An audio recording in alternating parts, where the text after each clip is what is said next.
নওগাঁর ধামইরহাটে সীমান্ত এলাকায় অবৈধভাবে বন বিভাগের গাছ সহ 5 জনকে আটক করেছে বিজিবি।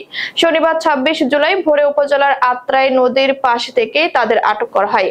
আটককৃতরা হলো উপজেলার চক হরিহরপুর এলাকার শ্রী ধীরেন চন্দ্র বর্মন, শ্রী অমল চন্দ্র বর্মন, একই এলাকা শ্রী রঘুনাথ বর্মনের ছেলে শ্রী লিটন বর্মন ও শ্রী নৃপেন চন্দ্র বর্মনের ছেলে শ্রী নরেন বর্মন, সেলিমপুর এলাকার মৃত নূর উদ্দিনের ছেলে রফিকুল ইসলাম, উদয়শ্রী এলাকার মোহাম্মদ রেজাউল করিমের ছেলে হামিদুল ইসলাম। এ তথ্য নিশ্চিত করেছেন পত্নীতলা ব্যাটালিয়ন অধিনায়ক লেফটেন্যান্ট কর্নেল মোহাম্মদ ইকবাল হোসেন। তিনি আরো জানান, উপজেলার বস্তাবর বিওপি টহল কমান্ডার হাবিলদার মোহাম্মদ বাদশাহ আলমগীর এর নেতৃত্বে একটি টহল দল সীমান্ত পিলার 260 হতে আনুমানিক 1.5 কিলোমিটার বাংলাদেশের অভ্যন্তরে আত্রাই নদীর পশ্চিম পার ফরেস্ট বাগান নামক স্থান হতে অবৈধভাবে ফরেস্ট বাগানের গাছ কাটার দায়ে 5 জনকে আটক করেন।